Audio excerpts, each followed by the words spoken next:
Do I have to file taxes on the things that I sold online? What if I have a regular job and I just sold a little bit around the house of my own things? Do I still have to put that on my taxes? What if I made less than $20,000 and it wasn't even reported to the IRS? Do I still have to claim those sales? What if I don't file them? What happens then? Are these some of the questions that you have? Hi, my name is Debbie and I have been reselling for over 16 years, which means I have been filing my taxes as a reseller for a long time. And these are some of the questions that I had at first and questions that people have asked me. Today, I would like to go through some of those questions that are very common when people are starting out reselling and answer them with the knowledge that I have as a reseller.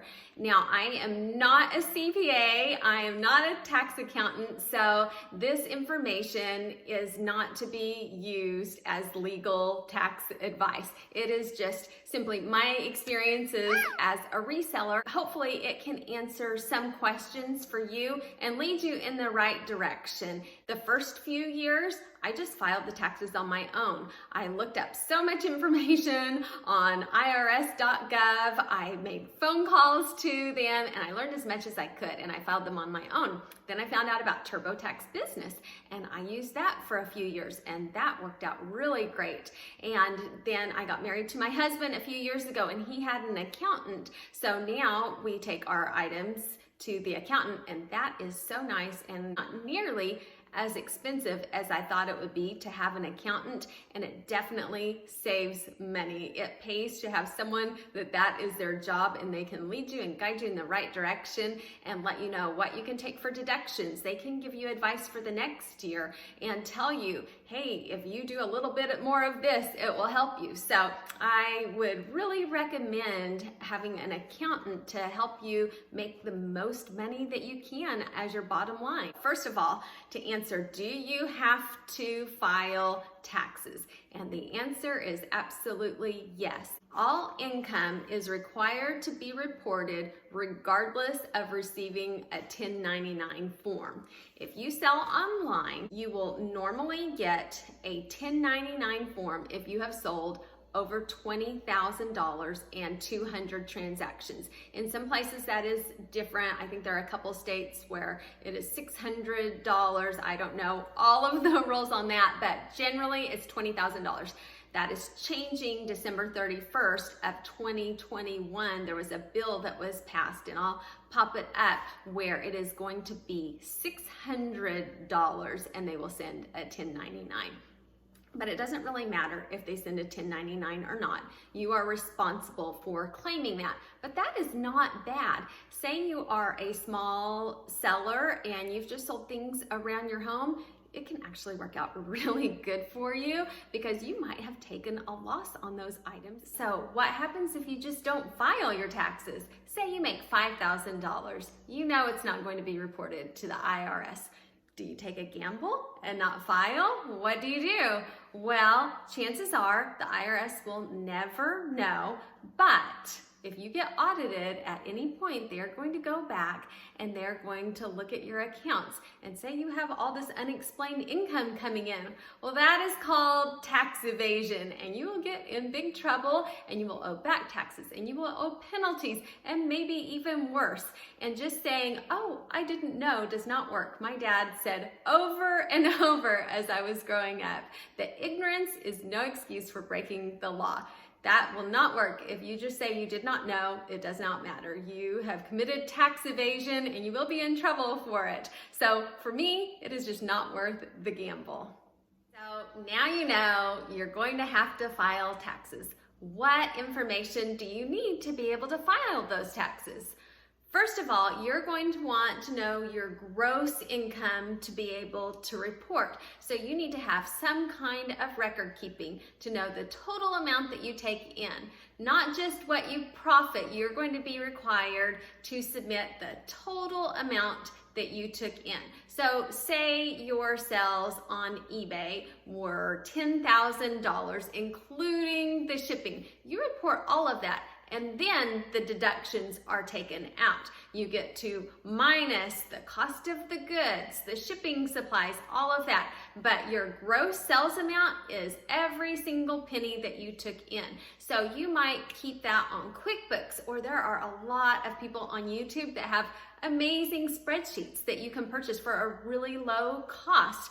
eBay, Poshmark, Amazon, all of the platforms that I sell on have very detailed, great reports that you can print on a monthly basis or a weekly basis, or however you want to structure that. And it gives a breakdown of all of the fees and the gross selling costs. So now you have that big number of your gross sales. Now you get to knock it down with everything that you get to deduct. If you print out the form, say on eBay, it has all kinds of information. It tells me what my total sales were, what my taxes and government fees were, my selling costs. It breaks down the selling costs into eBay fees, insertion fees, optional listing upgrade fees, final value fees, promoted listing fees, my subscription for having a store. So it breaks it down for me all right there. So I always print those out. It will only let you just select 3 months at a time. So I'll print them out for each quarter. Then if you have your own records also, say you are using some kind of spreadsheet or QuickBooks, it's good to compare the two and make sure that they are the same. Keep track of how much you spend on actually the postage for shipping the items and any platform fees that you have. And every platform that I sell on, you can get that information very easily. On Amazon, it shows me what my expenses were and how much was transferred into my account. It breaks everything down. So it is so handy, and they provide so much detailed information now. So take advantage of that. Then you will have your cost of goods. Save all of your receipts, whether in a digital form or in a paper form. You don't have to save every single paper form. What I do is I just keep a binder for each year. So this one's 2020, and I have each month, like this is January, and I have a little pocket, and anything that I have a paper receipt for, I keep in that pocket. Then I also write it down, total it up. I also keep track of my mileage in here, and then I compile it, and I have all of January. Then when it gets to February, I do February, and then I add January and February together, so I have a running total all the way through. So when I get to the end, it's really easy. Then I make some online purchases for liquidation or retail arbitrage online, and I just have those on my computer, and so I will just jot them down, or I will sometimes print them out just to have everything all together, so that if ever anything happens and I'm audited, I don't have to track it all down. It's all there ready to go for me. Now, what if you are going to a lot of garage sales or places that don't traditionally give receipts? Do you have to ask them to write a receipt for you?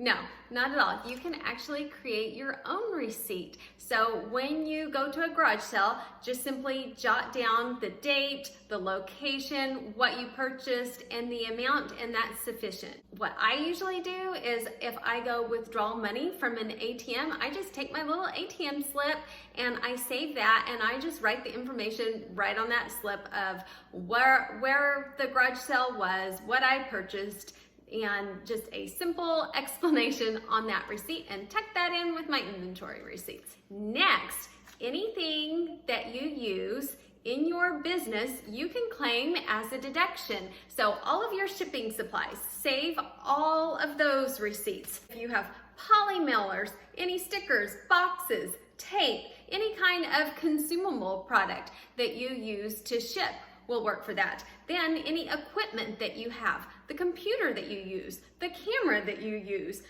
If you buy office furniture, you can deduct that. Lighting, my Ring doorbell, I talked about that in my shipping, which I love having that for my packages that are picked up, that I can have them on video. I also keep track of when I tip my mail carrier at Christmas, or when my kids were little and I was doing a lot of retail arbitrage. I had a wonderful salesperson that would actually call me and say what was on sale, ring it all up. I pay for it over the phone. I would just drive up and he would load it into my SUV. And so I would periodically get a gift card for him to tell him thank you for doing all that. that was tax deductible. Anything that is part of your business for running your business, normally you can deduct all of those things. Ask your accountant first all the time, but I have found that I have been able to deduct those things, and it can really add up. Your mileage. Keep track of your mileage. There are apps that you can use. One that's really popular is Mild IQ, or back in the day, what we did was you were just supposed to keep a log in your car and put your starting mileage and your finishing mileage when you were doing something resale related. And I think, I'll pop up the exact amount. I think for the tax year 2020, I believe it is 57.5 cents per mile, which that really adds up. Even if you're just keeping track of going to the post office and back, even if it's only 5 miles and you do that 4 days a week, just add up on a calculator how much of a deduction it is, and it really adds up. So it is worth it to keep track of that. When I go to the bins, it's 100 miles each way for me. So it is definitely worth it for me to keep track of that mileage. Basically, anything that you spend money on to run your business, keep track of it. Keep any receipts or documentation that you can, so that you can get that number down lower and lower so that your taxable income is as low as possible. Okay, the next deduction might be my favorite one. If you have a spot in your home that is 100% dedicated towards your business, not be used for like, this half is my kid's bedroom, but I put inventory on this half, so I'm going to count this half of it. It has to be 100% dedicated. You can count that as a deduction of your taxes, and it takes a percentage of your mortgage payment counts towards that, a percentage of your utilities counts towards that, and it can really add up. You can either take a standard deduction of $5 per square foot up to 300 square feet, or you can measure off the space and compare that to your total square footage of your house and take it as a percentage. And so that one is great, and it takes a little time at the end of the year to add up. I have to pull all the utilities, which I should do that month by month if I were smart. I will do that this year. And then, so I add up all of my electric bill. Our house has propane instead of natural gas, so I have to pull the propane bills, but those are counted at the same percentage of the house that I use exclusively for reselling. I get to count that much for utilities and the mortgage. You also can count your internet provider, because you have to have internet to resell, and ask your accountant whether you can claim the whole amount or if it can just be a percentage. That's a good accountant question. And then cell phone, also I claim 50% of my cell phone bill, because I do use it for both personal and business, and I definitely use it more for business than personal, but I claim right at 50% on that. So those are all deductions that will really save you money. Next, if you donate items, don't just drop them off and leave. Get a receipt, because if you donate items, whether personal around your house or inventory that you purchased, and then you end up donating it, if you get a receipt from Goodwill or wherever you donate it, then you can claim that on your taxes as a charitable donation also. And what they will want is they will want the receipt, and you will have, actually, you only have to have the receipt if you get audited, but it's good to have that. And then what you do is they usually just give it to you, and they date it and sign it, and then you fill in what you donated and what fair market value is on those items. And on your taxes, you also have to have the address of where you donated it. So be sure you get a receipt in case you need that later. Then, after you compile all of your sales and all of your deductions, you file your taxes, and it is amazing how much you can actually deduct from your gross income, and it is really not that bad. It is completely worth it to be able to sell online, even if you have to pay some taxes. If you had a regular job, you would not have any choice in paying taxes. That covers a basic overview of taxes, and I know it doesn't answer every question because there are many, and if you would like my unprofessional advice, just my advice or my answers as a reseller and not as a CPA or tax accountant or tax lawyer. And if you want to ask any other questions that I didn't think of down below, I will answer them to the best of my ability. But don't be scared of taxes. The more you learn, the easier it gets. Thank you so much for watching, and I hope everybody has a great day. Bye.